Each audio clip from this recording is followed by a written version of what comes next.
Consciousness came back to Lyra Vale slowly, like a half-remembered dream rising through dark water. At first, she felt nothing but warmth, soft, steady warmth that wrapped around her like sunlight through a window. Then came the smell of lavender and clean linen. She shifted, and the movement startled her. The surface beneath her was soft, a real bed. She had not slept in a bed for months. Her eyes blinked open, stinging from the light. A white ceiling came into focus, painted with gold lines that spiraled into elegant designs. The room around her was unfamiliar, tall windows, thick curtains, a fireplace glowing with slow embers. She could hear the faint crackle of burning wood. This was not the forest cave where she'd taken shelter. This was not anywhere she recognized. Her body ached when she tried to sit. Her hands trembled, her fingers were wrapped in thin bandages. The last thing she remembered was the storm, snow slashing her face, the wind howling like wolves, her feet sinking deeper into the drifts. She had been walking for hours, maybe days, trying to reach the southern borders before winter swallowed her whole. Then nothing, only darkness. A soft sound broke the silence. The creak of a door. Lyra's head turned quickly, pain shooting through her neck. A woman entered, middle-aged, dressed in grey silk, her posture straight and calm. She froze for only a second before her eyes widened with joy. "Oh, thank the goddess," she breathed. "You're awake." Lyra blinked. Where am I?" Her voice was hoarse, weak. "You're in the royal palace of the Northern Territories, my lady." The woman stepped closer, voice full of relief. "You've been unconscious for 3 days. We feared." She stopped herself, smiling gently. "You were found half-frozen in the blizzard. His Majesty's healers have been caring for you." "His Majesty?" Lyra's brows furrowed. "You mean the Alpha King?" "Yes, my lady." Lyra tried to process the words. The Alpha King. The ruler of the Northern Packs. The most powerful wolf in the realm and the most feared. What could he possibly want with her, a rogue Omega with no pack and no name worth remembering? The woman poured clear water into a crystal glass and handed it to her. "Here. Drink slowly." Lyra took it with shaking hands. The water felt cool and strange against her dry throat. When she finished, she looked up again, confusion darkening her pale grey eyes. "Why am I here?" she asked softly. "I'm just no one." The woman hesitated. "His Majesty ordered that you be brought here. He found you himself." "Found me?" "In the snow, my lady. He was patrolling the borders when he saw you collapse. He carried you to the palace and would not rest until the healers promised you would live." Lyra stared. "That makes no sense." The woman's gaze softened with something unreadable, pity, maybe, or fear. "There is much you don't understand yet," she said. "But perhaps His Majesty will explain better than I can. He has been waiting for you to wake." Before Lyra could answer, another knock sounded at the door. A young man's voice spoke from outside. "Is she awake?" The king requested to be informed immediately. The woman gave Lyra an apologetic smile. "Shall I tell him, my lady?" Lyra wanted to say no. She wanted time to think, to breathe. But something deep in her chest, a strange, quiet pull, whispered yes. "Tell him," she said. As the servant left, the woman helped her stand. Lyra's legs were weak, her body still unsteady. She was guided to an adjoining room where a warm bath waited, the water steaming gently, perfumed with herbs and oil. She stared at it, too stunned to move. "This is for me." "Yes, my lady. You'll feel better once you wash and dress." The woman helped her remove the worn rags that had once been her clothes, what little was left of them. They were torn, stiff with frost, beyond repair. Lyra sank into the hot water and almost cried at the feeling. For months she had lived in cold and dirt. Now, the heat soaked into her bones, drawing out the ache. She tried to remember the moment before she lost consciousness, the storm, the pain, the overwhelming cold. She remembered thinking she would die. And then, she thought she had felt someone near. A presence. Strong. Fierce. And safe. But that must have been a dream. When she was dressed again, the servants brought her a pale blue gown, soft as air. It fit perfectly, too perfectly. Someone had chosen it with care. Lyra caught her reflection in the mirror. The woman staring back had white hair like snow and light grey eyes, framed by lashes that made her look almost fragile. Her skin was pale, her features fine, not what anyone expected from a rogue. She didn't look like herself. She looked like someone who belonged here. But she didn't. She was still staring at her reflection when a knock came again. "My lady," said the same voice as before. "His Majesty is here to see you, if you're ready." Lyra's heart began to race. She wasn't ready. Not at all. But she said quietly, "Let him in." The door opened, and a man entered, tall, broad-shouldered, moving with quiet power. His presence filled the room before his words did. Lyra had never seen him before, but she knew immediately who he was. Cale Thorne, Alpha King of the Northern Territories. He wore black trimmed with silver, his dark hair falling loosely around his face. His eyes, sharp, cold, and storm-grey, fixed on her like a physical force. For a heartbeat, the world seemed to narrow to just that gaze. "You're awake," he said quietly, his voice deep and smooth, carrying weight even when soft. "Thank the moon." Lyra tried to stand a little straighter, though her body trembled. "Your Majesty." He stepped closer, and the air between them shifted. She could feel something, an invisible thread tightening in her chest, a warmth that didn't belong to her. Her pulse quickened. Cale noticed. His gaze softened slightly, though his tone stayed steady. "You're safe now. The healers said your recovery would take time, but seeing you awake," he paused, as if searching for words. "It means more than I can say." Lyra frowned. "I don't understand. Why am I here? Why did you save me?" He studied her carefully. "You don't remember?" "Remember what?" "The moment we met." "I've never met you before," she said firmly. "I was alone in the snow." He nodded slowly, his jaw tightening. "The healers warned this might happen. They said the cold and exhaustion could affect your memory." "My memory?" Cale's eyes held hers. "Lyra, when I found you, something happened. Something I never expected." "What are you talking about?" "The bond," he said simply. "The moment I touched you, the mate bond formed." Lyra stared at him, her mind refusing to make sense of the words. "That's impossible." "It isn't." His tone carried quiet certainty. "I've lived for over a century, and I know what it feels like. The bond between us is real." Lyra shook her head. "No. I would have felt it. I was unconscious." "The bond doesn't depend on awareness," Cale explained gently. "It's older than thought, deeper than choice. It happens when two souls recognize each other.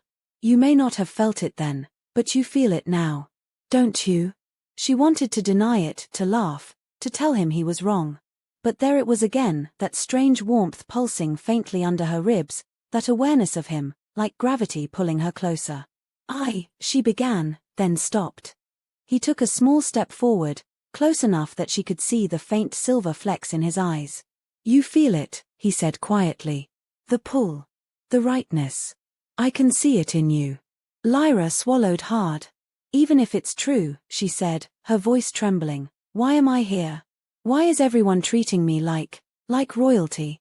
Cale hesitated, then spoke in a tone that was both gentle and apologetic. "Because I declared it." "Declared what?" "That you are my mate. My chosen Luna. The future queen of the Northern Territories." Lyra froze. "You did what?" "I announced it to the royal court the day after I found you," he said calmly, though his expression showed regret. "I wanted everyone to know who you are. That you are protected." Her voice rose despite her weakness. "You had no right. You don't even know me." "I know what the bond tells me," Cale said softly but firmly. "And I know I couldn't risk others questioning it. Declaring you publicly was the only way to keep you safe." "Safe from what?" He sighed. "From those who would see you as weak. A rogue Omega unclaimed by any pack would have no protection here. I needed them to understand your worth immediately." "That's not protection," she said bitterly. "That's control. You took my choice away." His gaze flickered, hurt, regret, guilt. "You're right," he said quietly. "I should have waited. I should have let you wake first. But the bond, it's powerful. It makes reason difficult. I wasn't thinking like a king then.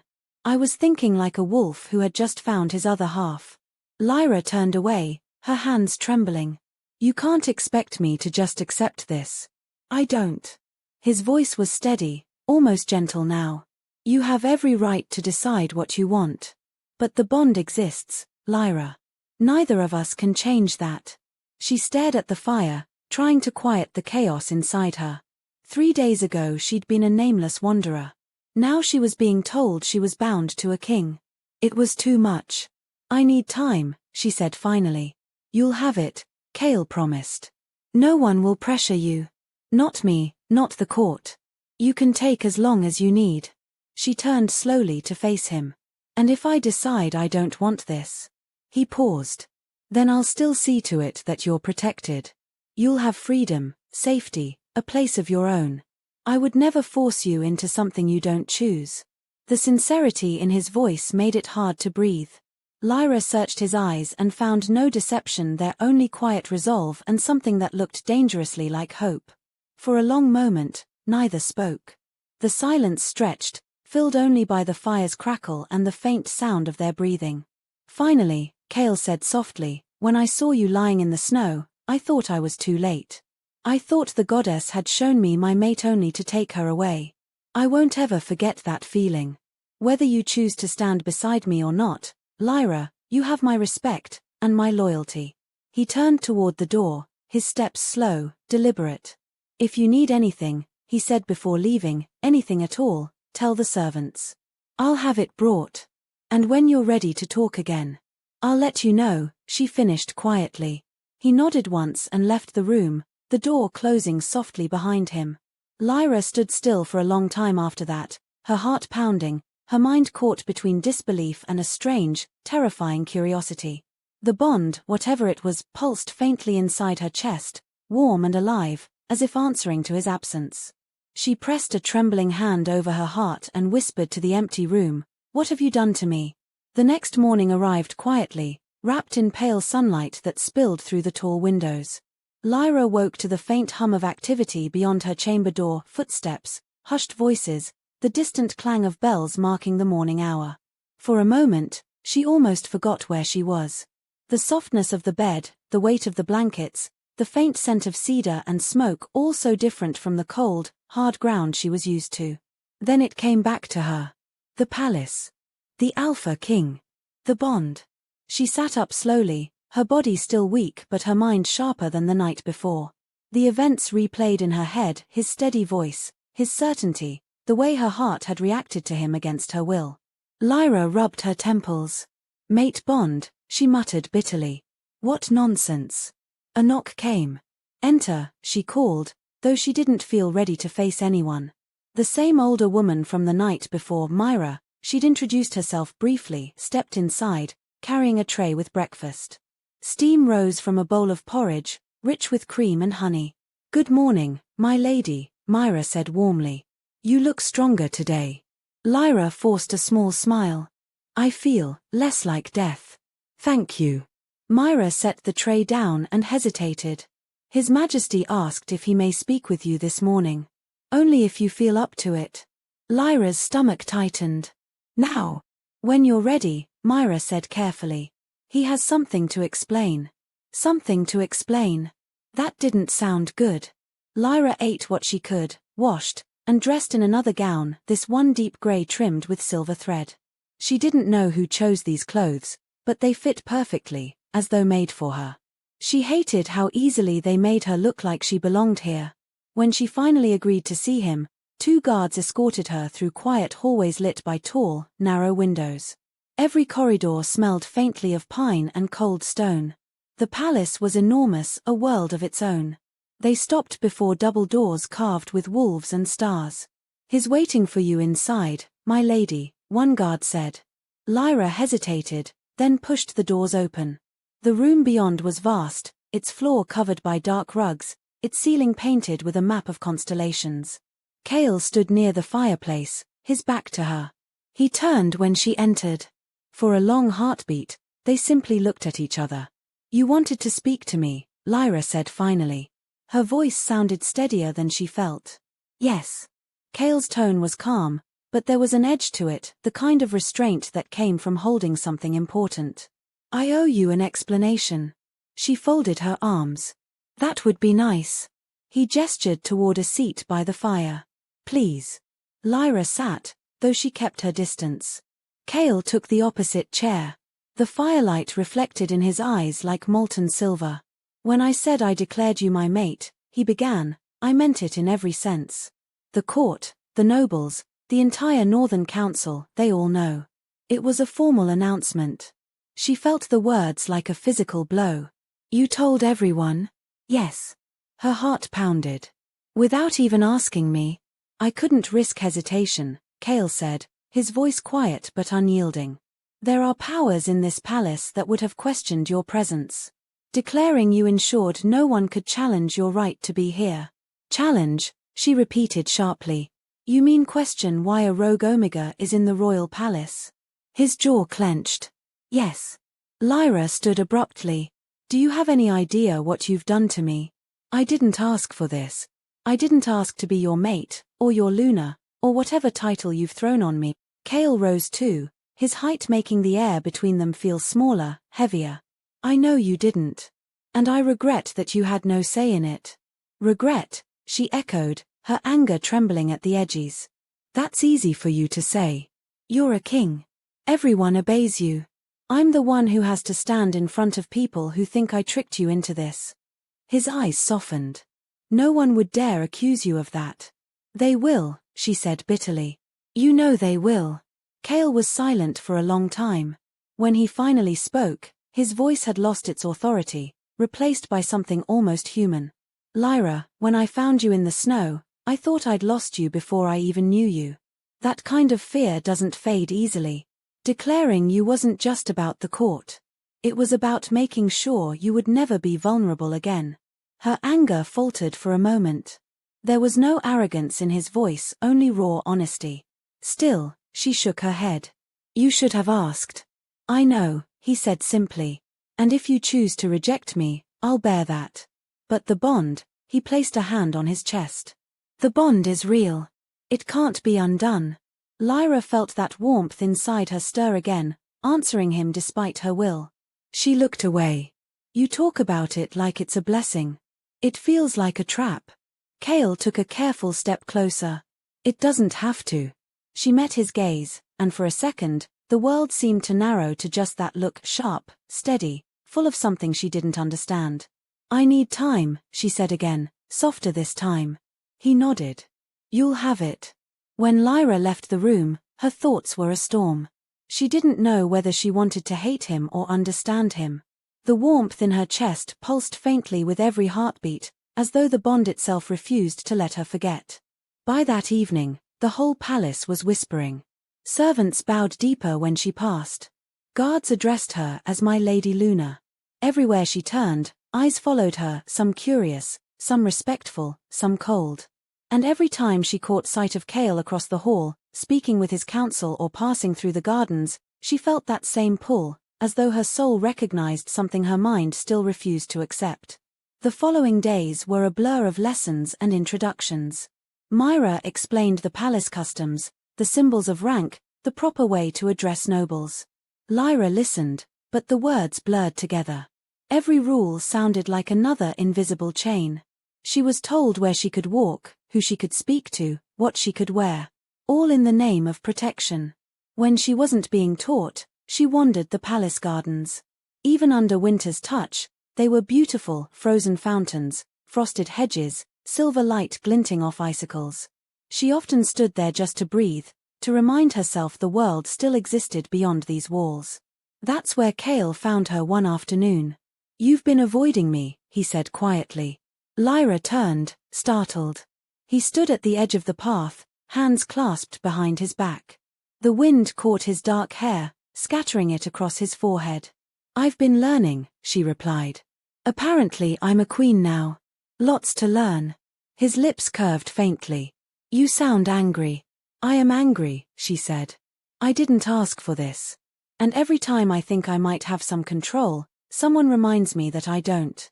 Kale approached slowly. You have more control than you think. Oh really? Lyra crossed her arms. Can I leave? He hesitated. If that's what you truly want, yes. She frowned, thrown by his answer. You'd just let me walk out. I said I wouldn't force you, Cale said. The gates are open to you. But I hope you'll stay until you've had a chance to understand what this bond truly is. Lyra looked away, her throat tight.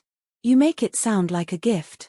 But it feels like you've built me a cage, soft blankets, pretty clothes, fine food. It's still a cage. Cale's expression darkened, not in anger but in something closer to sorrow. I never meant for you to feel trapped. I only wanted you safe. Well, she said quietly, safety and freedom don't usually live in the same place. They stood in silence for a while, the wind whispering through the frost-laced trees. Then Cale said softly, would you like to see the city? Lyra blinked. The city. The capital, he clarified. If you're to decide whether you'll stay, you should know what kind of world you'd be part of. I can have guards escort you. She studied him, suspicious. And you? I'll be there, he said. But not as your king. Just as a guide. Lyra hesitated, then nodded. Fine. I'll see it. They rode out the next morning. The air was crisp, the sun bright on the snow. The city spread below the palace, tall stone buildings, crowded streets, smoke rising from chimneys. People stopped and bowed as they passed, though most of them looked at her with curiosity. This is Frosthaven, Cale said. The heart of the Northern Territories. Lyra stared at the narrow streets filled with merchants, children, and pack members in heavy cloaks. They all look at me like I'm something strange. They've heard the announcement, Cale said. They know who you are. I'm not sure I do. He glanced at her. Then let's start there. Who were you before the storm? She hesitated. A runaway. I left my pack years ago. It wasn't a good place for Omegas. His jaw tightened. They hurt you. She shrugged. Let's just say they didn't see much value in people like me. I've been on my own since. Cale's eyes softened, but he said nothing more. When they returned to the palace that evening, Lyra found herself strangely quiet. Seeing the city, its life, its warmth, the way Cale's people seemed to truly respect him had unsettled her. She had expected arrogance, cruelty. But what she'd seen was different. That night, as she stood at her window, watching snow fall across the courtyard, she heard a soft knock. Come in, she said. Cale stepped inside. He was dressed in simpler clothes than usual, dark trousers, a plain shirt, but the air around him still carried authority. I wanted to make sure you returned safely, he said. Lyra smiled faintly. You were there the whole time. Yes, but I still wanted to ask. He paused, then added, did seeing the city change how you feel? She thought for a moment. I don't know. Maybe. Cale nodded. That's all I can ask. He turned to leave, but she spoke again, her voice softer.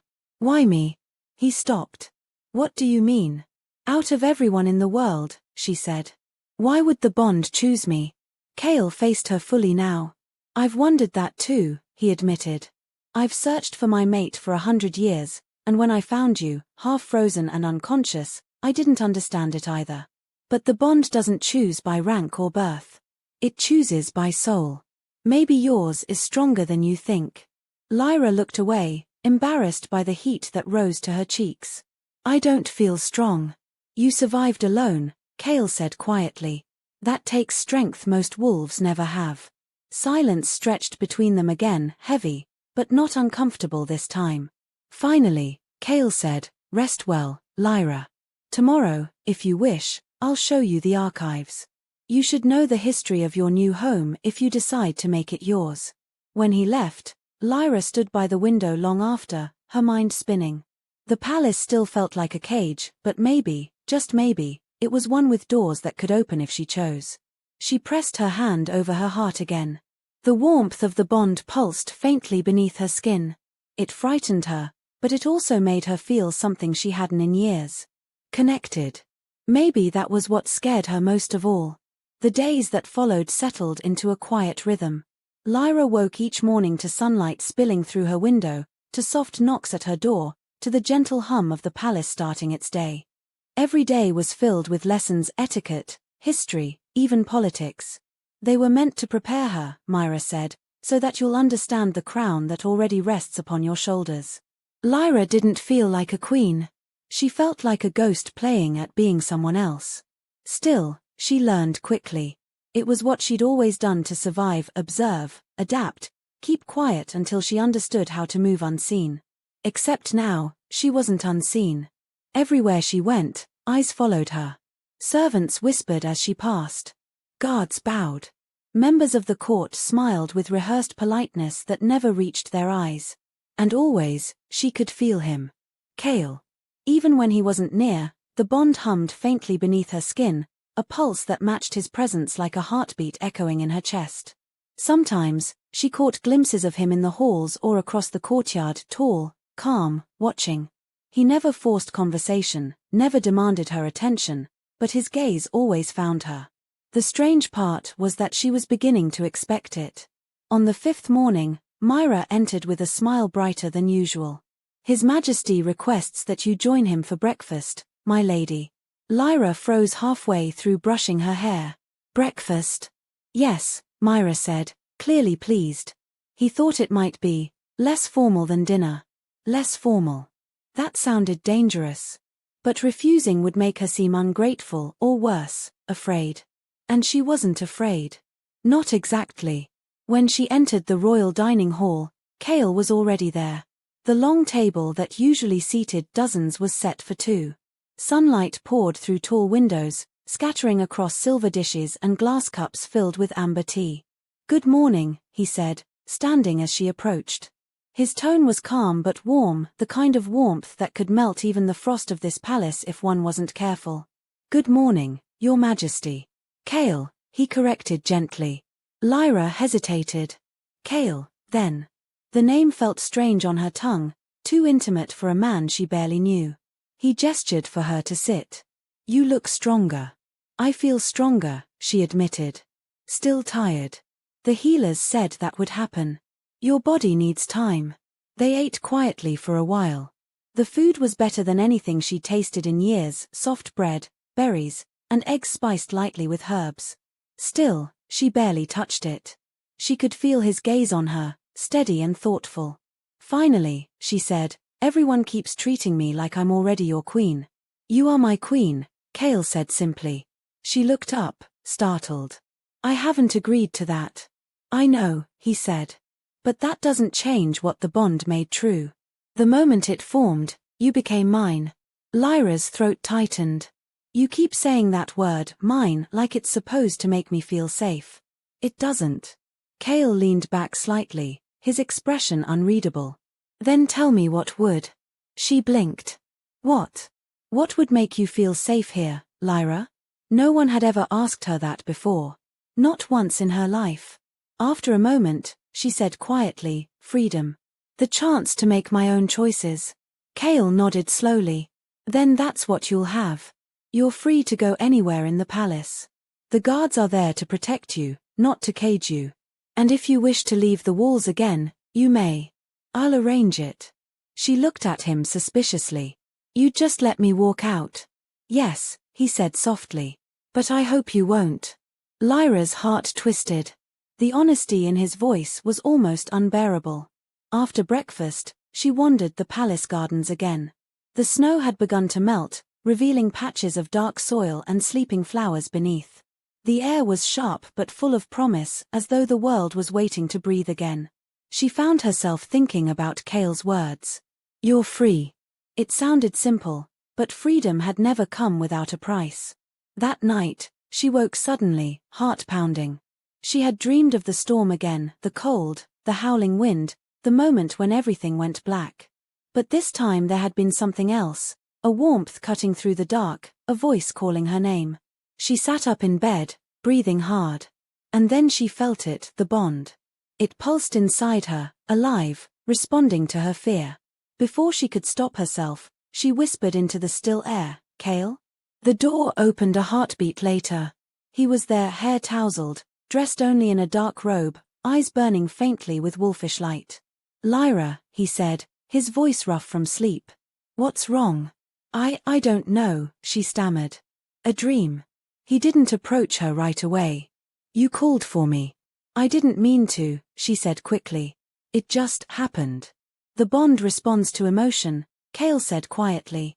When one of us is distressed, the other feels it. I woke with your fear in my chest. Her breath caught. That's real. Yes. The room was silent except for the faint crackle of the fire. Lyra looked down, realizing how tightly she'd been gripping the blanket. I hate that you can feel what I feel, she whispered. I can't control it, Cale said. Neither can you. But it doesn't mean you have to hide from me. She looked up, and something passed between them, understanding, fragile but real.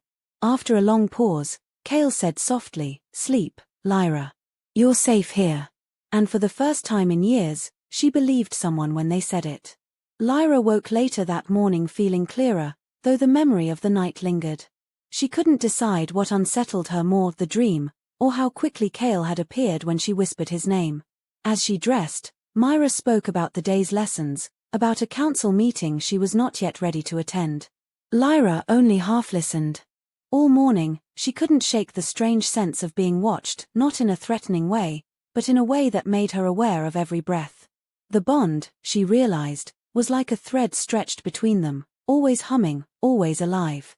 When she finally crossed paths with Cale in the library that afternoon, she stopped mid-step.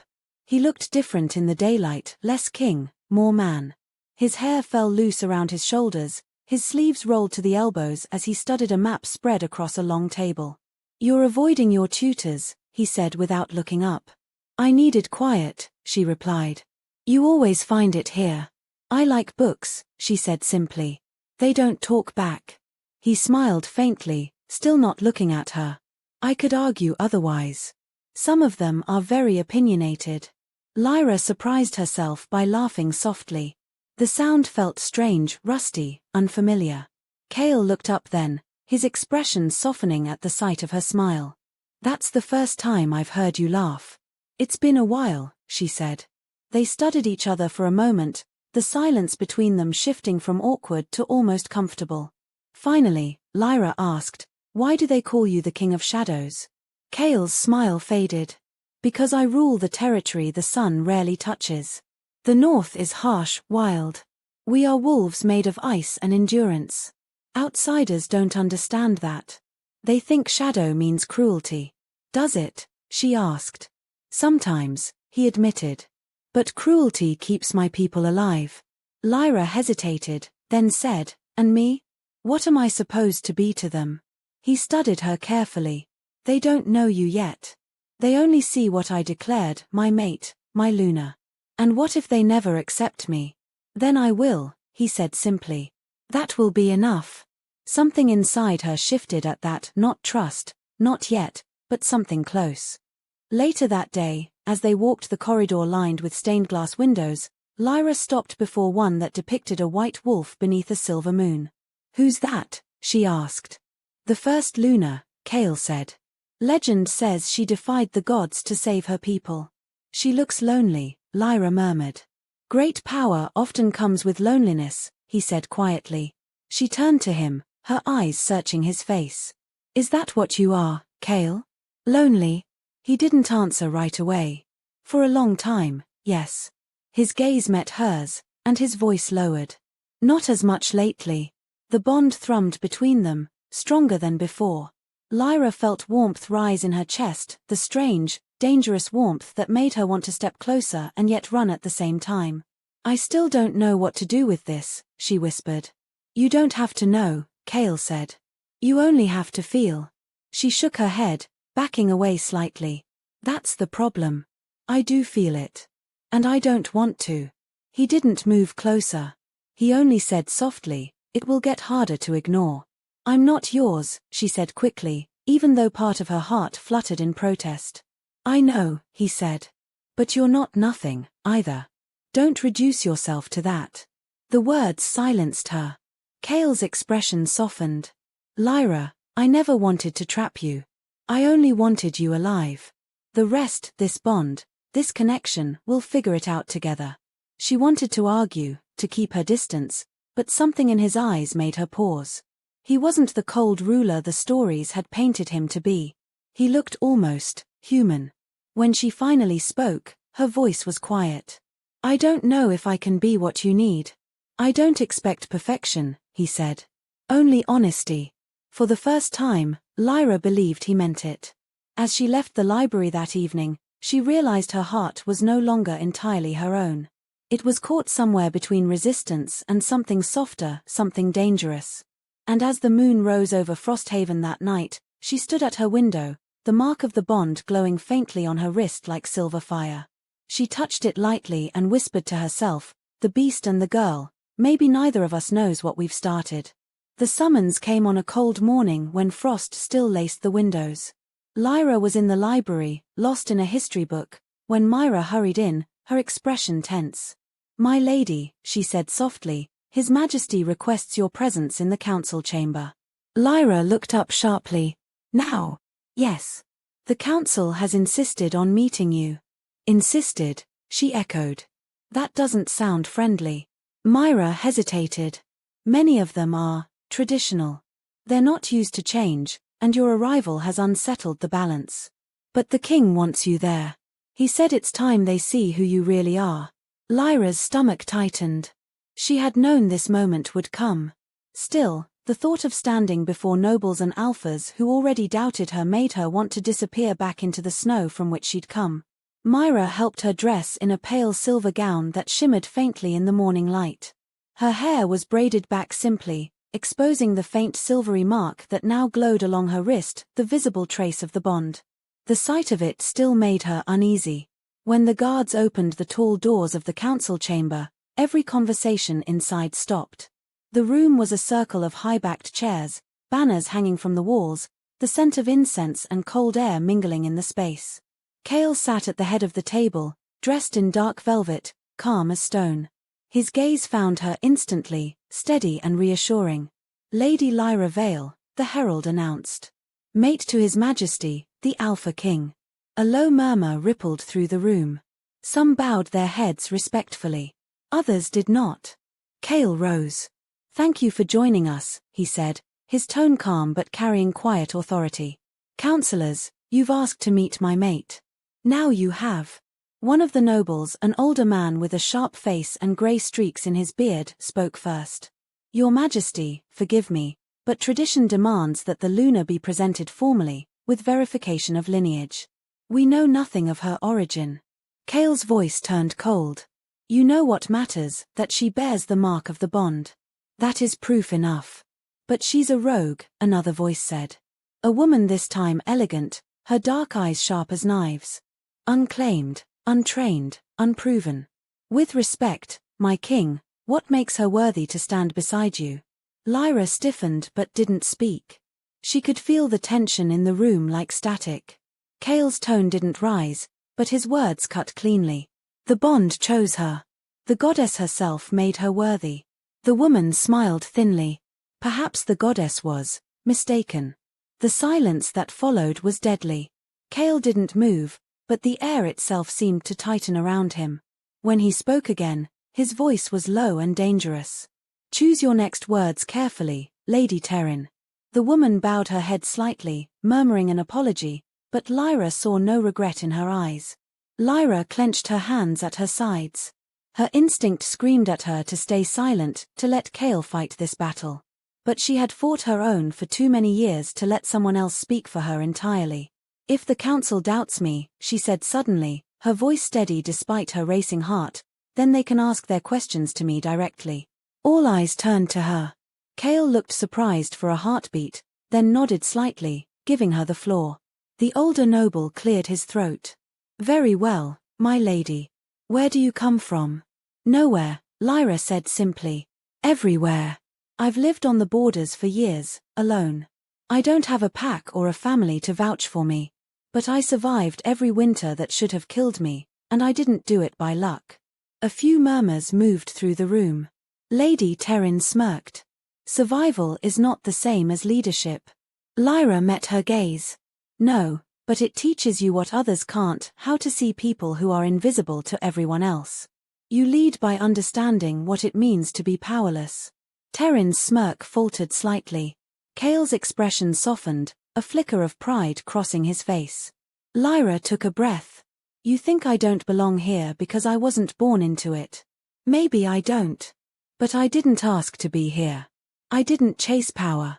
It found me, or the goddess put me in the snow where your king would find me. Either way, I'm not going anywhere until I decide for myself. For a long moment, no one spoke. Then Cale said quietly, You have your answer, counselors. The meeting ended soon after, though not everyone looked pleased. Some bowed sincerely when Lyra passed, others turned their faces away. When they were alone in the hall, Cale said softly, You handled them better than most trained queens I've known. Lyra smiled faintly, though exhaustion tugged at her bones. I've had enough people question my worth to learn how to answer without begging. Cale looked at her for a long moment. You make it very hard to remember that you're new to this. I'm new to everything, she said. Including you. His expression warmed. Then let's take the rest one step at a time. As they walked back through the corridor, Lyra realized the strangest thing of all. For the first time, she hadn't felt completely powerless in that room. She'd spoken as herself, not as his shadow. And the bond between them, that constant pull, felt less like a chain now and more like something that steadied her. She wasn't sure when that change had begun, but she felt it growing. That night, Lyra couldn't sleep. The fire burned low, casting gold light across the room, but her mind refused to quiet. The faces from the council haunted her, the doubt in their eyes, the whispers she knew would follow. She turned restlessly, throwing the blankets aside, and went to stand by the window. Frost had gathered along the glass like veins of silver. The moon hung low and full, pale light painting the snow below. She closed her eyes and the memories came again. The blizzard. The roar of wind. The shape of something dark moving toward her before she fell. The faint warmth of arms lifting her out of the cold. A voice, low, unfamiliar, saying her name. She opened her eyes quickly, breath sharp in her throat. Just a dream, she whispered. But the images lingered, too vivid to dismiss. When morning came, she went to find Cale in the courtyard where he trained with his guards. He was sparring with a warrior nearly his size, the clash of blades ringing through the air. His movements were smooth, controlled, every strike precise. When he finally disarmed his opponent and turned toward her, she felt that familiar pull in her chest. Lyra, he said, breathing evenly despite the fight. You're up early. I need to ask you something, she said. About the night you found me. Cale's expression shifted, serious now. All right. What do you remember? He wiped his hands with a cloth, considering. I was patrolling the southern ridge. The storm was the worst I'd seen in decades. I caught your scent first, faint, buried under snow. When I found you, you were already unconscious. I carried you back myself. She nodded slowly. Did anyone else see me? Only 2 of my guards. And no one attacked us, she pressed. He frowned. No. Why? Lyra hesitated. Because I remember something else. Just before you found me, I thought I heard wolves. Not ordinary ones, hunters. Cale's eyes darkened. Hunters? In my territory? I don't know, she admitted. It could have been a dream. But it felt real. He crossed his arms, thinking. If it was real, then someone knew you were out there. And if they wanted you dead. They failed, Lyra said quietly. Cale met her gaze. I'll have my scouts investigate. If someone tried to harm you, they'll regret it. Lyra looked away, uncertain. Part of her wanted to believe him, to trust his protection, but another part whispered that she couldn't depend on anyone but herself. Not yet. Later that day, Myra brought her a set of old documents from the Royal Archives, histories of the packs, their bloodlines, and records of lost members. Lyra spent hours studying them, hoping to find a trace of her own name. Nothing. It was as if her pack had been erased. That night, she dreamed again, but this time, it was clearer. She stood in a snow-covered clearing, surrounded by wolves. Their eyes glowed red, their teeth bared. A voice echoed in her mind, a woman's voice, familiar yet distant. Run, Lyra. They will not stop until the bloodline is ended. She woke with a gasp, heart pounding. The bond pulsed hot in her chest, and through it, she felt Cale's sudden alarm, as if he'd sensed her fear even from another room. A moment later, the door opened. He was there, breathless, eyes sharp. What happened? I saw them again, she said. The hunters. And a woman's voice, she warned me. She said they won't stop until the bloodline is ended. Cale froze. What bloodline? I don't know, she whispered. But I think it might be mine. He crossed the room in 2 strides, placing a steadying hand on her shoulder. You're safe here. Whatever they want, they'll never reach you within these walls. Lyra looked up at him, the fear in her chest easing slightly under the weight of his calm. You keep saying that, she said softly. That I'm safe. But what if the danger isn't out there? What if it's something inside me? Cale's jaw tightened. Then we'll face it together. She stared at him for a long moment, torn between disbelief and hope. You keep saying we. You barely know me. I know enough, he said quietly. Enough to know I won't let you face this alone. The sincerity in his voice broke something in her. She didn't trust easily, but something about him, his steadiness, his quiet intensity made her want to. She nodded slowly. Then I guess we start with finding out who's hunting me. Cale's eyes burned with resolve. We'll start tonight. As he left to summon his captains, Lyra stood at the window, staring out at the moonlit snow. The fear was still there, but it was joined by something new, determination. Whatever secret her past held, whatever curse or bloodline had set this chain of events in motion, she would uncover it. And she would face it on her own terms. Yet as she pressed her hand against the faint glow of the bond mark, she couldn't help wondering, was this truly her fight alone anymore? A week passed after Lyra's nightmare, but the tension it left behind lingered like smoke that wouldn't clear. Cale's scouts found traces of trespassers near the southern borders, boot prints that didn't belong to any northern pack, and the ashes of an abandoned camp. Whoever had been there had fled fast. Lyra spent her days in restless study, learning about the ancient laws of the packs, their politics, and the long wars that had shaped the northern territories. The more she read, the more she realized how little she truly understood about the world she'd stumbled into. And at night, she dreamed of fire. Sometimes she saw wolves with red eyes, sometimes she heard that same woman's voice whispering her name. But there was always flame, devouring snow until nothing was left but ash. Cale noticed the exhaustion in her eyes. He found her one afternoon in the palace gardens, sitting on a stone bench surrounded by leafless trees. Snow drifted around her like falling feathers, but she didn't seem to feel the cold. You haven't been sleeping, he said quietly. Lyra didn't look up. I dream too much. Dreams are only shadows of truth, he said. They can't harm you. She gave a short, humorless laugh. Can't they? I woke up with frost on my hands last night, Cale. Actual frost. How do you explain that? He stepped closer, his brow furrowing. Show me. She hesitated, then held out her palm. A faint shimmer of ice spread across her skin as if responding to his presence. It glittered briefly before melting away, leaving her hand cold and trembling. Cale exhaled slowly. It's the bond, he said. Our powers are linked now. What you feel, what you fear, it feeds the connection. You're channeling it without realizing. Lyra shook her head. That's not possible. It is, he said gently. You carry power you don't yet understand. I don't want power, she snapped, rising to her feet. I just want my life back. Cale's expression softened, but his voice stayed firm. Your old life is gone, Lyra. You were dying in the snow. The moment the bond formed, everything changed for both of us. I didn't ask for it, she said, her voice rising. You made choices for me that I never agreed to. You took my name and turned it into a crown I never wanted. He didn't flinch. And if I hadn't, you'd be dead. Then maybe I should have been. The words echoed between them, sharp and cold. Lyra froze, horrified at what she'd said. Cale's eyes darkened, not with anger, but with something deeper, like pain he'd hidden for centuries. He took a step toward her. Don't ever say that again. She looked away. I didn't mean. Yes, you did, he said softly. You think the bond stole your freedom. But it saved your life. And whether you believe it or not, it's the reason you're standing here. She swallowed hard, fighting tears she didn't want him to see. Then what am I supposed to do with it? Pretend I'm grateful?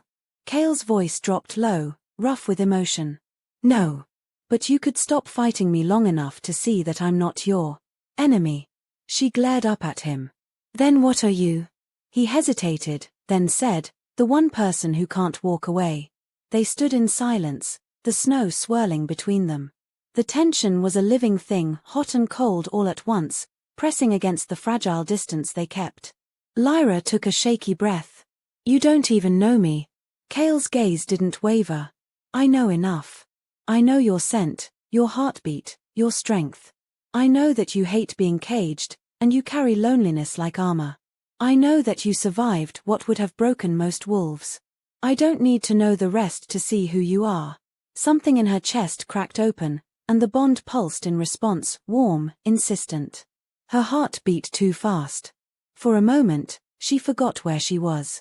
I hate that you say things like that, she whispered. Why? Because it makes it harder to hate you. Cale's lips curved faintly, almost a smile, though his eyes stayed serious. Then maybe stop trying. Before Lyra could answer, a sound tore through the still air, a sharp cry, followed by the clash of steel. Both of them turned toward the noise. Guards were shouting near the main hall. Cale's eyes flashed. Stay here. But Lyra was already moving. They ran together through the corridors, the air thick with alarm. When they reached the great hall, chaos erupted around them. 3 intruders dressed in dark cloaks had breached the palace, blades flashing.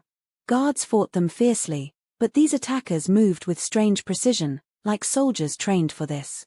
Cale shifted before her eyes, his aura exploding outward like a storm. His voice boomed across the chamber. No one leaves this hall alive. Lyra watched as he fought, every movement lethal, every strike controlled. But one of the attackers slipped past the guards, heading straight for her. She barely had time to think. Instinct took over. The moment the man lunged, something in her chest flared. Frost spread from her fingertips, a burst of shimmering energy that froze the air itself. The attacker stumbled, his blade clattering to the ground as ice climbed up his legs. He stared at her in terror. Witch, he hissed. Lyra's breath came in gasps, but she didn't stop until Cale's hand closed gently over her wrist. Enough, he said softly. The ice shattered, leaving the man unconscious but alive.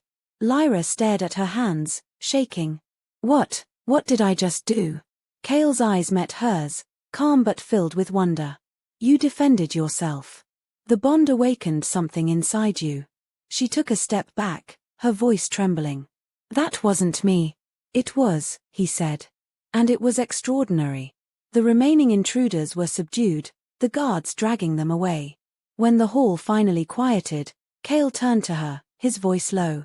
Now do you see why I couldn't let you die? The goddess didn't bind us by accident. Lyra looked at the shards of ice melting on the floor. You think this was fate?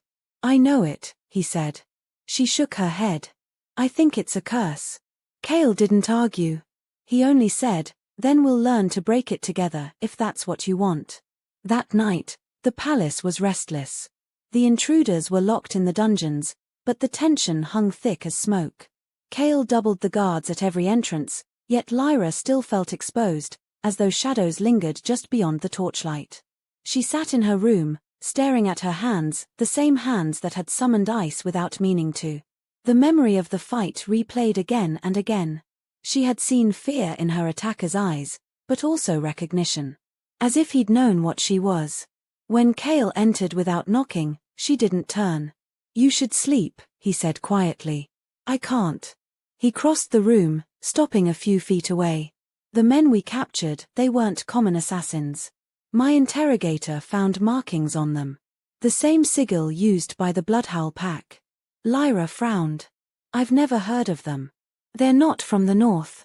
They were exiled decades ago for forbidden magic and blood rituals. He paused, his tone darkening. They hunt for power, Lyra. The kind that shouldn't exist. And if they came for you, then they know something I don't, she said softly. Cale nodded. Which means we need to find out what. Lyra turned to face him.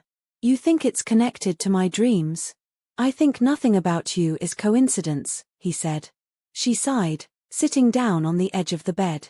I didn't ask to be part of this. I know, he said, his voice gentle. But you are. And that means you're under my protection. She looked up sharply. There it is again. Protection. You keep saying it like it's supposed to make me feel better. He held her gaze. Would you rather I said nothing while they came for you? Lyra hesitated. No. But I don't want to be the reason more people die. You're not, Cale said. You're the reason they'll stop. He sounded so certain that for a moment, she almost believed him. A soft knock interrupted them. Myra entered, bowing. Your Majesty, forgive me. The council demands an update. They're growing anxious. Tell them to wait, Cale said without looking away from Lyra. Until I have answers, there will be no more debates. Myra nodded and slipped out. Lyra whispered, you can't keep defying them forever. I've ruled longer than most of them have lived, Cale said dryly. They can endure a few sleepless nights. Lyra almost smiled despite herself. But then her expression darkened again. Cale, what if the hunters come back? What if they find another way in? Then they'll find me waiting, he said simply. And this time, I won't be merciful. Something about the way he said it made the air thrum with quiet power. She'd seen him fight earlier, but this was different. This was the part of him that the world feared, the Alpha King whose wrath was legend. Lyra studied him for a long time. You'd risk everything for me, wouldn't you? I already have, he said. The words left her breathless.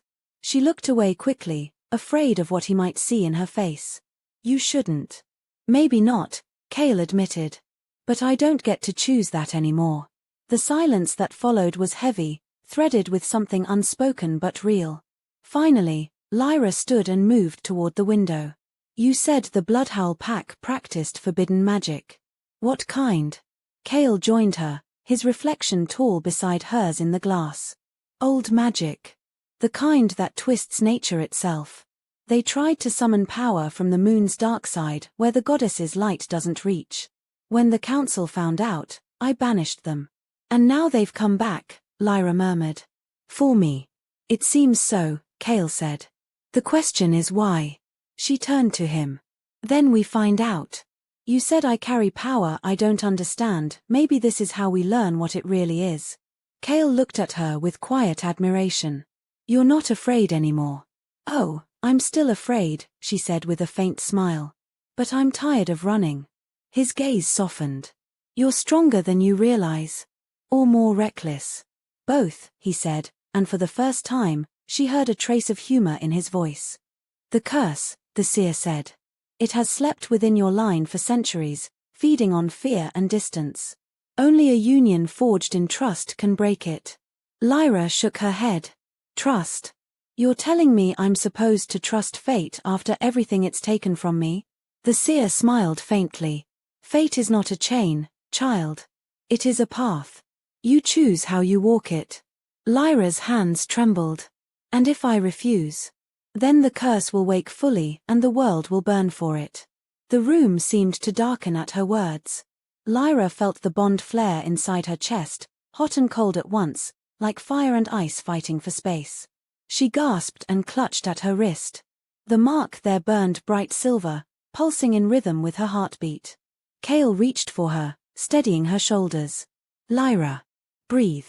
The seer's voice was calm. The bond binds your power to his. You cannot fight it.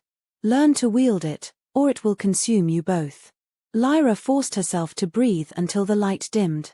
She looked up at Cale, shaken. You knew this was dangerous. I knew it was real, he said quietly. I didn't know how deep it ran. The seer turned away, whispering to the basin. The bloodhowl move faster than you think.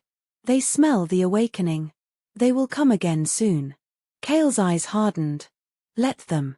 Lyra looked between them, fear curling in her chest. You think you can stop them? I don't think, Cale said. I know. But later, as they left the temple and stepped into the cold grey light, Lyra saw the worry hidden in his expression. For the first time, She realized that even the Alpha King could not fight destiny alone. That night, she returned to her chamber, exhausted. The seer's words echoed in her mind, a union forged in trust. She had spent most of her life trusting no one. But the image from the mirror haunted her, the power in her blood, the way Kale's presence steadied it. They were connected now, for better or worse.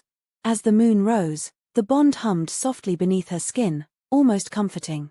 Lyra pressed her palm against the mark and whispered, "Trust isn't easy, goddess. But maybe I can learn." In the distance, thunder rolled across the mountains, though no storm had yet formed. Something was coming. And this time, Lyra knew she would not face it as the frightened rogue who had stumbled into a palace. She would face it as what she was always meant to be. The palace woke to chaos. A messenger from the southern watchtower arrived before sunrise, his horse half dead from the ride. His news was grim. A bloodhowl warband had crossed the border. 20 men, cloaked and armed, moving under the cover of night. Kale's command hall turned into a storm of voices and movement. Orders flew, maps spread across tables, and guards doubled at every gate. Lyra stood quietly near the wall, watching as the Alpha King's composure never faltered. He issued commands with the calm of a man who had lived through countless wars, but the tension in his jaw betrayed his worry. When the others left, he turned to her. "You stay inside the palace. No exceptions." Lyra met his gaze. "If they're after me, locking me up won't stop them. You said yourself, they'll come until they get what they want." "That's exactly why you're staying," Kale said. "I can't fight knowing you're in danger." She stepped closer. "Then you'll fight distracted, because I'm always in danger." "That's not going to change." For a long moment, they stared at each other, a silent war neither could win. Finally, Kale exhaled sharply. "You don't understand, Lyra. The last person I cared for was taken from me because I underestimated how ruthless our enemies can be. I will not let history repeat itself." Lyra's voice softened. "You mean your former Luna?" Kale's eyes flickered. "She died a long time ago. Before the bond ever formed with you." There was pain behind his words, old and heavy. Lyra wanted to ask more but didn't.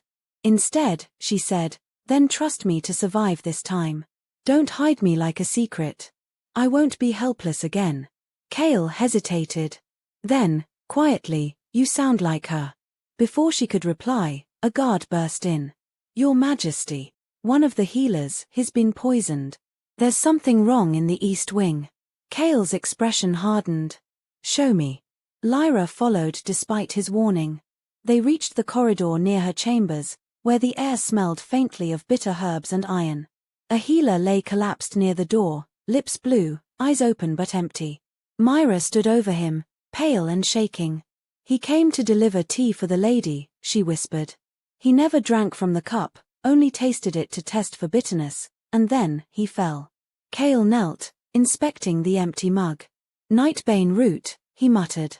"Slow but fatal. It was meant for you, Lyra." Lyra's stomach turned. "Someone inside the palace?" "Yes." His gaze sharpened. "The poison had to come from our stores." Myra's voice trembled.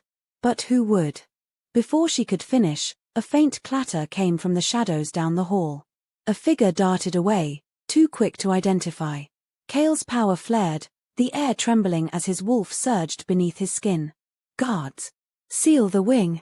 They ran, chasing the intruder through narrow corridors. The chase ended in the eastern courtyard, where the pale light of dawn touched everything with silver.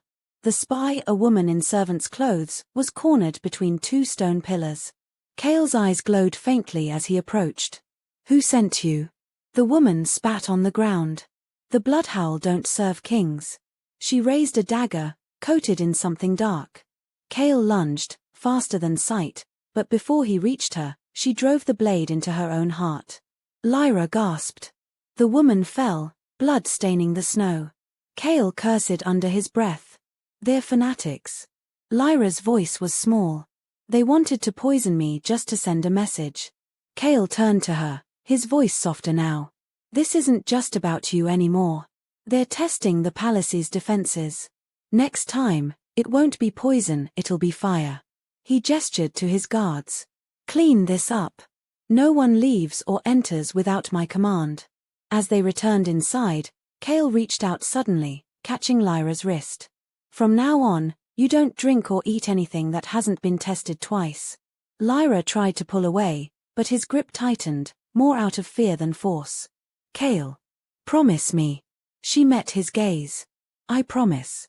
His hand loosened, his shoulders easing. But the look in his eyes told her he didn't believe in promises anymore. That night, Lyra couldn't sleep. The air felt heavy, thick with unspoken danger. She stood by her window, watching snow fall endlessly into the courtyard, when the door creaked open behind her. Cale, she said softly. He stepped in, his expression weary but unreadable.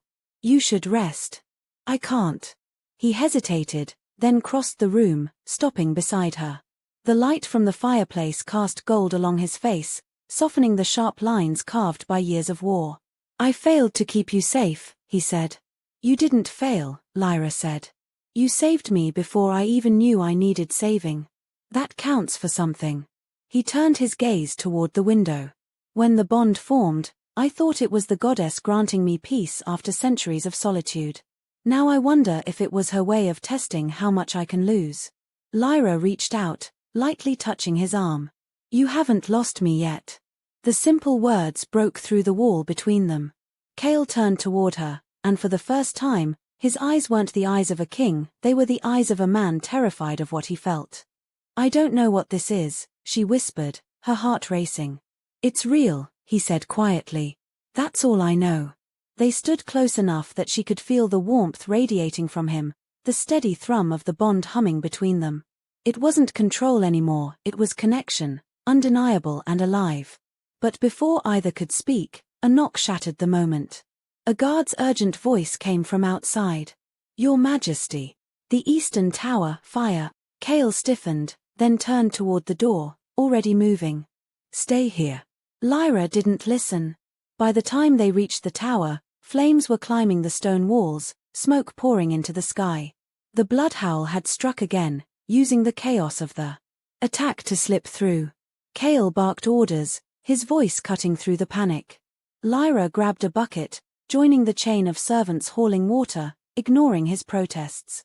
The heat scorched her skin, the air thick with ash. Then she saw one of the guards fall, a shadowed figure standing over him, holding a blade that shimmered with dark runes. Without thinking, Lyra ran toward them. The attacker turned, sneering. The cursed one, he hissed. The blood we need. Before she could react, he slashed downward. Pain seared across her arm, bright and blinding. She screamed, collapsing to the ground. Cale was there in an instant, his roar echoing through the courtyard.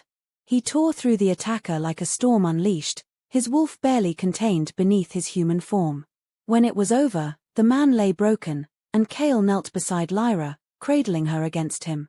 Her blood glowed faintly where it touched the snow. Cale's voice broke. Stay with me, Lyra. Don't you dare. She managed a faint smile. I told you I wouldn't be helpless again.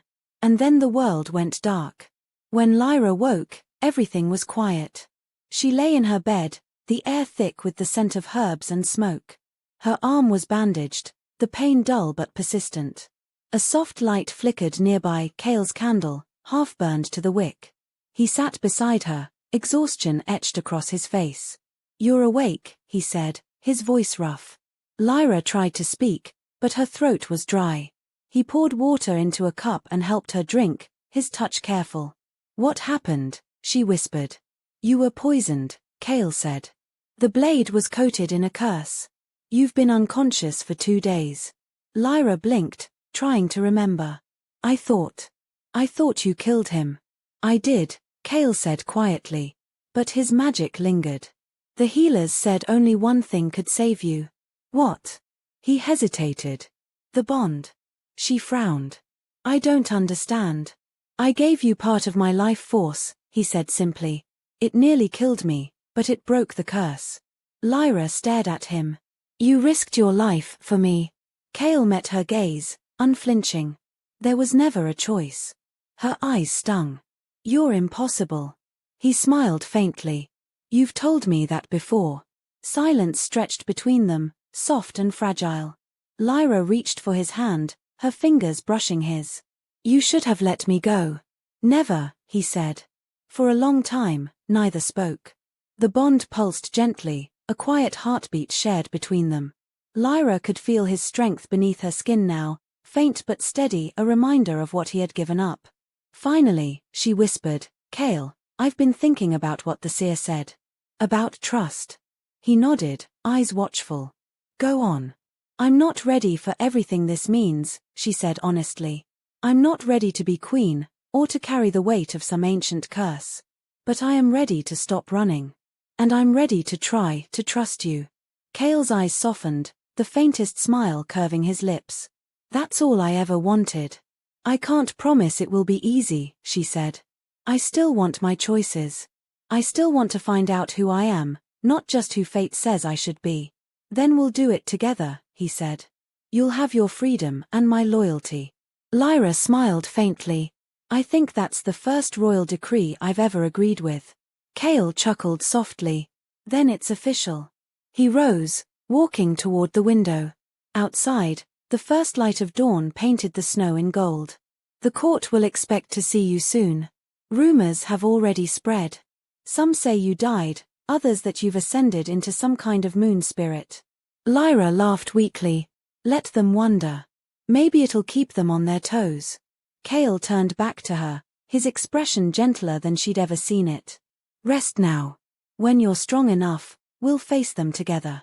As he left, Lyra lay back against the pillows, watching the faint shimmer of light play across the ceiling. The bond between them pulsed softly, steady and sure. She thought of the seer's words, a union forged in trust. For the first time, she didn't feel trapped by the bond. She felt anchored by it. Maybe that was what it meant to choose. Not to surrender, but to believe. Outside, the snow began to fall again, soft and endless, but Lyra no longer feared the cold. Because this time, she wasn't facing it alone. 2 weeks passed before Lyra was strong enough to walk through the palace without trembling.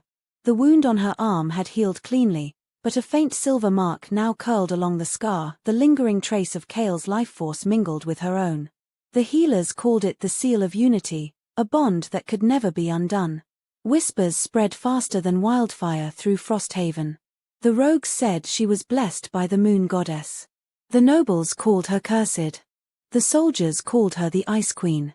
And through it all, Cale stayed near, silent but watchful. The court had demanded her official coronation as Luna.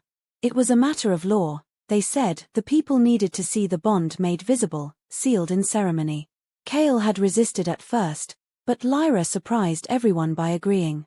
"I'm tired of hiding," she told him one night as they stood on the balcony overlooking the frozen courtyard. "If they want a Luna, they'll get one on my terms." Cale had only said, "Then I'll stand beside you." Now, as dawn bled across the sky on the day of her coronation, the palace thrummed with preparation. Silks were laid out, banners raised, and the hall was filled with wolves from every clan of the north. Lyra stood before the mirror, Myra fussing over the white gown that shimmered faintly with silver embroidery. Her hair, loose around her shoulders, caught the light like threads of frost. She looked ethereal, regal, and utterly unlike the girl who had once wandered through a snowstorm, half dead and forgotten. Myra smiled softly. "You were born for this, my lady." Lyra's gaze met her own reflection. "No," she said quietly. "I was born to survive. This is something I'm choosing." When she entered the throne hall, silence fell. Hundreds of eyes turned toward her. Cale stood waiting near the dais, dressed in black trimmed with silver, his crown glinting faintly in the light. His expression softened when he saw her, the faintest, rare smile curving his lips.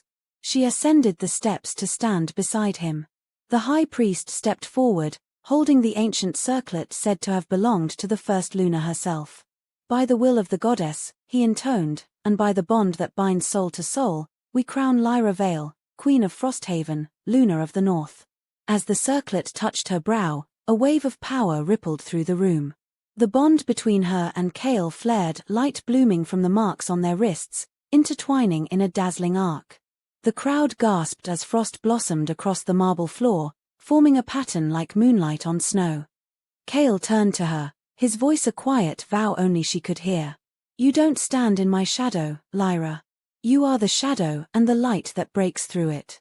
The ceremony ended with cheers and howls that echoed through the mountains. But Lyra's heart was uneasy. Power thrummed inside her, stronger than before, wild and alive. It frightened her. That night, after the celebration, she found herself standing in the temple courtyard alone. The moon hung high, cold and bright. Frost sparkled on her skin like dusted diamonds. You feel it too, don't you? Came a voice behind her. She turned. It was the seer, cloaked in white, her eyes gleaming. Lyra nodded slowly. It's growing stronger. The curse stirs, the seer said. Power always demands balance. You've accepted your crown, but in doing so, you've awakened the bond fully. Soon, you'll have to decide what kind of queen you'll be, one who controls her power, or one who's consumed by it. Lyra looked up at the moon. How do I control something that doesn't listen to me? The seer smiled faintly. It listens to him. Lyra frowned. Kale? Yes. He anchors you, as you anchor him. Alone, your power will destroy you both. Together, the seer's voice softened. Together, you might survive what's coming. Before Lyra could speak, a gust of wind swept through the courtyard, colder than before, carrying with it the faint scent of iron and smoke. The seer's expression darkened. They've crossed the northern ridge. The bloodhowl are coming.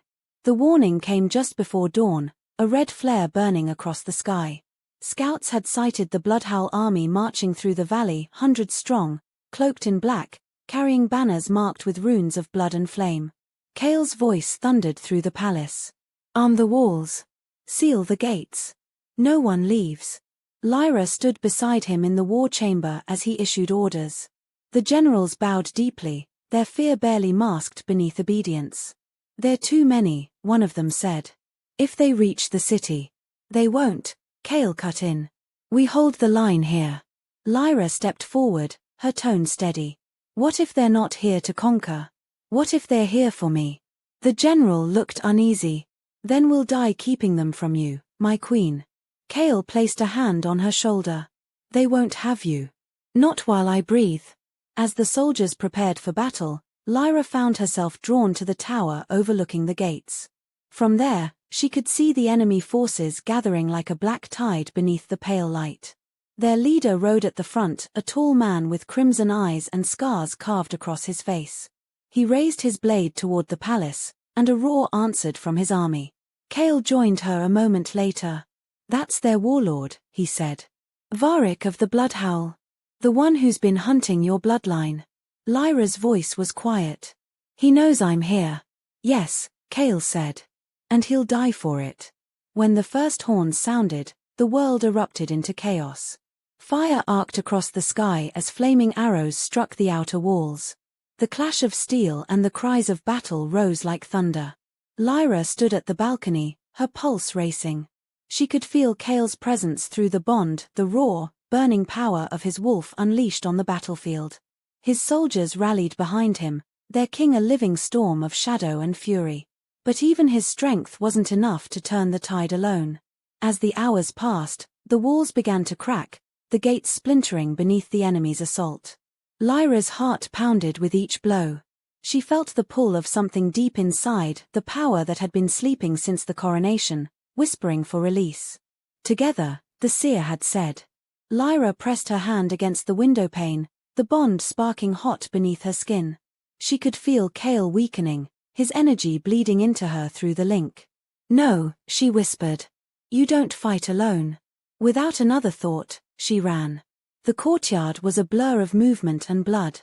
Soldiers fell and rose again, their howls echoing through the night. Kale turned just as she appeared at his side, his eyes blazing. Lyra, what are you doing here? She met his gaze. Ending this. Before he could stop her, Lyra raised her hands. Frost exploded outward, a wave of blue-white light sweeping across the battlefield. The fire died instantly, smothered by ice. The ground froze beneath the enemy's feet, trapping dozens where they stood. Varric snarled, his eyes glowing brighter. The cursed one. He lifted his sword, dark runes flaring red. A blast of black fire shot toward her, but Kale moved first, shielding her with his body. The magic struck him square in the chest, knocking him back. Kale. She dropped to her knees beside him, panic clawing at her throat. The wound was deep, pulsing with dark energy. Varric laughed from across the field. The bond that was meant to bind will now break. Lyra's fury snapped like ice shattering. Power surged through her veins, the air around her vibrating with light. She rose slowly, eyes glowing silver, frost spreading beneath her feet. "I'm done running from fate," she whispered. With a scream that shook the mountains, she unleashed everything. The sky turned white. A storm of snow and lightning tore through the enemy ranks, freezing flesh and fire alike. The bloodhowl fell to their knees, their weapons shattering. When the light faded, silence reigned. The battlefield was a grave of ice. Lyra stumbled forward, her strength nearly gone. Kale lay motionless, his skin pale, breath shallow. She pressed her trembling hand to his chest. "Don't you dare leave me." The bond flared, a pulse of light between them. Kale gasped, the darkness in his wound dissolving under the power that flowed from her. His eyes opened slowly, locking on hers. "You saved me." Lyra smiled weakly. "Told you I wasn't helpless." He reached up, brushing frost from her cheek. "You never were." Behind them, the northern sky began to clear. The first light of dawn touched the battlefield, glittering across the ice like scattered diamonds. Kale struggled to his feet, pulling her with him. Together, they looked out over the frozen plain, the remnants of an army brought down by the power of a bond neither of them had asked for, yet both had chosen to keep. Lyra leaned against him, exhaustion pulling at her bones. "Do you think it's over?" Kale shook his head. "No. The curse is broken, but the war isn't. Not yet." She looked up at him. "Then we face what's next together." He smiled faintly, pressing a kiss to her forehead. "Together." Above them, the last of the storm clouds drifted away, and for the first time in centuries, sunlight touched Frosthaven's towers. For 3 days, the snow didn't melt. The battlefield outside Frosthaven was a sea of frozen silence, the Bloodhowl army trapped beneath sheets of glimmering ice, their war banners stiff in the cold wind. The people called it a miracle. The priests called it divine judgment. Lyra called it survival. Inside the palace, healers tended to the wounded. The air smelled of herbs and smoke, and the once mighty throne hall had become a sanctuary for the injured. Lyra moved through the rows of cots, helping where she could, her own strength still returning. The frost on her skin had faded, but the mark on her wrist glowed brighter than ever, a reminder of what she had unleashed. Kale had ordered the gates sealed until every trace of the Bloodhowl threat was gone. He stood in the courtyard that morning, watching the frozen expanse with unreadable eyes. His black armor gleamed under the pale light, his face cold and calm, but Lyra could sense the storm beneath. Through the bond, his emotions hummed grief, fury, pride. When she approached, he didn't turn. "You shouldn't be walking yet." "I'm fine," she said quietly. "You nearly killed yourself out there." "I nearly lost you," she countered. At that, Kale finally looked at her. His eyes were tired, darker than usual, but soft. "You didn't lose me. You saved me." Lyra stepped closer, her breath visible in the chill. "And now?" "Now," Kale said, "we count the cost." They walked together through the ruins of the outer walls. Smoke still rose in thin curls where fires had burned out. The surviving guards bowed as they passed, murmuring blessings to their queen. Lyra paused near the gate, looking out at the frozen field beyond. "What happens to them?" she asked. Kale's jaw tightened. "We bury them when the ice melts. Until then, they remain as they are, a warning." "Mercy isn't weakness," she said softly. "I know." He hesitated. "But fear keeps enemies away longer than mercy does." Lyra studied him for a moment. "You sound like the king they think you are. And what do you think I am?" She smiled faintly. "Something more dangerous. Someone who still believes he can protect everyone, even when the world keeps proving otherwise." Kale's expression flickered, a trace of warmth breaking through. "You see too much. I see enough." They walked in silence for a while before Lyra asked, "What will happen to the Bloodhowl now?" Kale's voice turned hard again. "Their leader is dead, but their cult isn't. They'll regroup. Someone always does." Lyra sighed. "Then the curse wasn't our only battle." "No," Kale said. "It was only the beginning." Later that evening, as torches lit the courtyard, Kale gathered his council. The air inside the war room was heavy with tension. Reports came in from every border: villages destroyed, scouts missing, whispers of a new threat rising in the east.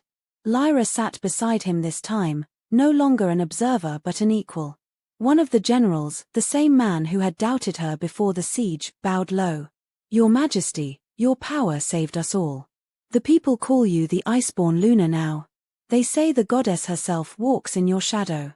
Lyra gave a faint, tired smile. "Let's hope the goddess stays where she is. I've had enough of divine attention for one lifetime." Kale hid a small grin behind his hand, but his tone remained formal. "Prepare patrols. Reinforce the southern routes. We hold Frosthaven until I say otherwise." When the meeting ended, and the council dispersed, Lyra leaned back in her chair. "You don't sleep, do you?" Kale gave a quiet laugh. "Sleep is a luxury kings can't afford." "Maybe you should try," she said. "The world won't end if you close your eyes for one night." He looked at her, his smile fading into something softer. "I'll sleep when I know you're safe."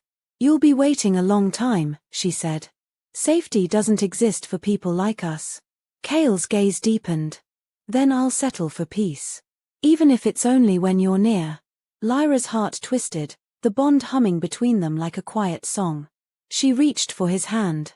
"You have it," she said simply. "Even if it's only for tonight." That night, Frosthaven slept under an uneasy calm. Lyra dreamed of moonlight, the same silver glow that had marked her coronation, but this time, the vision was different.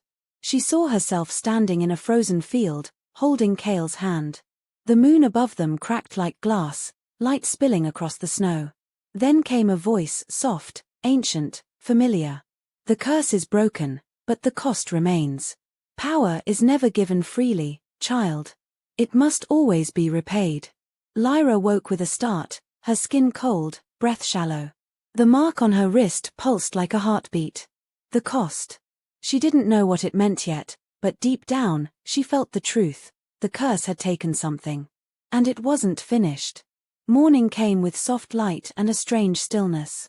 The snow had begun to thaw, turning the battlefield outside into rivers of crystal meltwater.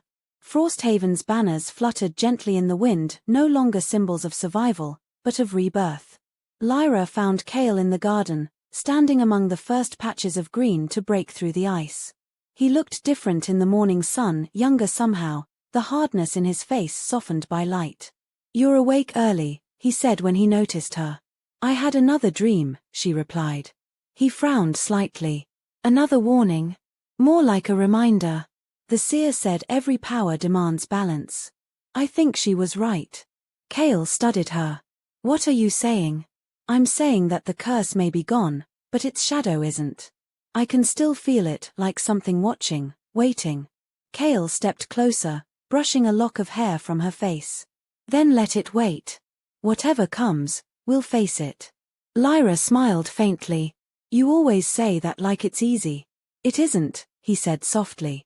"But it's true." They walked together through the garden, the snow melting around their feet.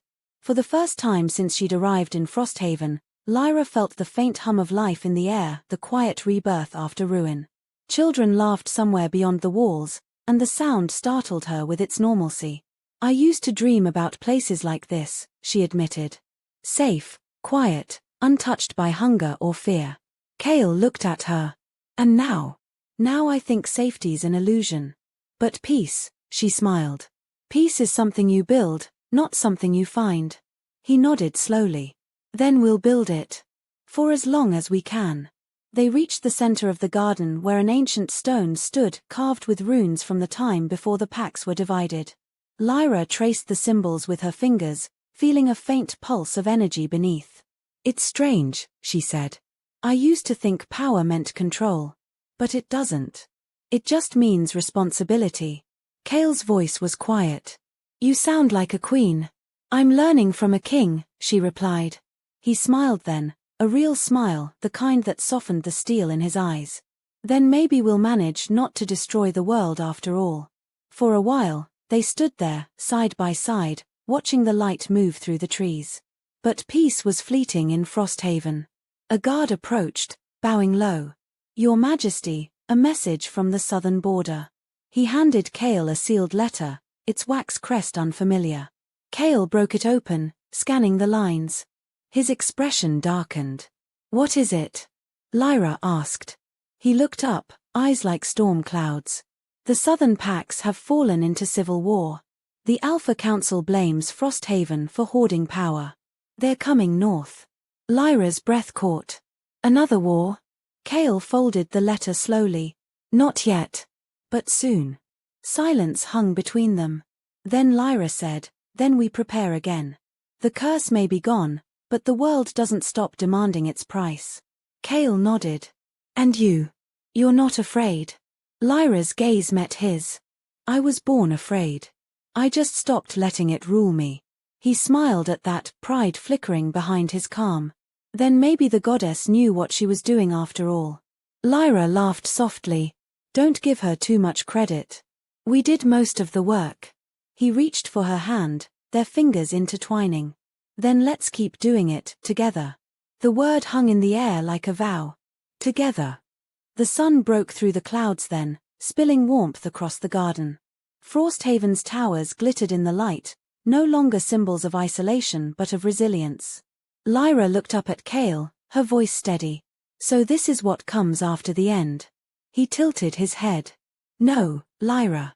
This is the beginning.